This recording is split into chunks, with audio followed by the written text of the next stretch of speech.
How many is that? 1, 2, 3, 4, 5. What about this guy? 6. 6. Why do you got a hook on you? Because I don't have my hand. Where's your hand at? I lost my hand in an accident. Mark Arendz finds himself answering some tricky questions when he meets with children. He's here to show off his Paralympic medals at the hospital where doctors saved his life more than 20 years ago. When Arendz was 7, he tripped and fell into a grain auger on his family farm on Prince Edward Island. He tried to use his hands to catch his fall.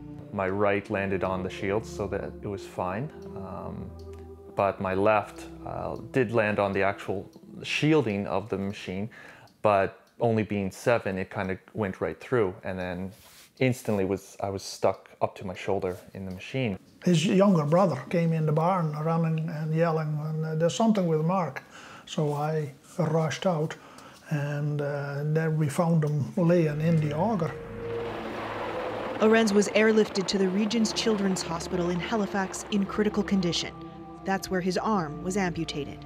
The first night, I wasn't even concerned about his arm because at that time his life was in danger. There was only, less than 50% chance that he would make it. When it became clear Mark would survive, his parents grew concerned about his future. Well, that was very worrisome because you start thinking, right? What is he gonna do with one hand? But Mark would go on to do a great deal. Only a month after his accident, he was running and playing. Can't catch me! Although still terrified by the sight of a truck delivering grain. At that time, his greatest obstacle was tying his shoes. He went back to Velcro for a year until he saw another child who also had only one arm. A little girl with a pink dress and pink shoes. And there were some other kids on the stage, but this particular girl tied her shoes. And something happened in Mark, I think. He was so determined that he wanted to tie his shoes too. 2 days later, he could do it. It was perhaps the first example of his conviction when it comes to setting goals. He would go on to be a War Amps volunteer. Hi, everybody! A high school student. This is probably the most difficult of the projects we'll do this year. And a biathlete. First with cadets competing nationally against able-bodied athletes before reaching the Paralympics in Vancouver in 2010.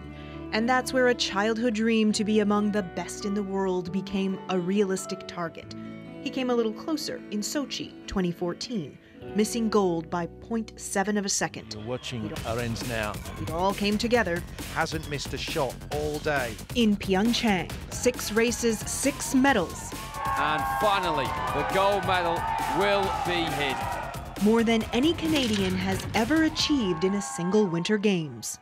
Everything went perfect for me on that day, winning gold, and it was just a relief. It's been a goal for 8 years. And finally to step on that podium and hear that name, hear my name, Paralympic champion, and then "Oh Canada" playing in the Maple Leaf.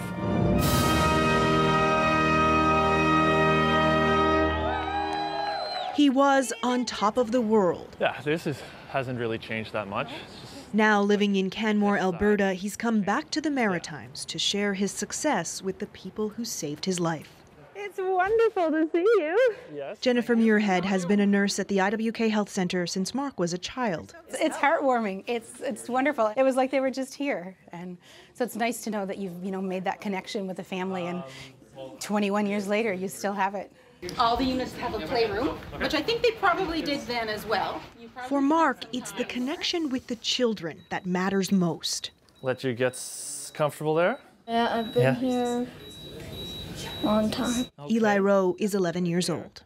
So this is the logo from Pyeongchang. And right here is what event I won the medal in. Wow. Congratulations. Thank you.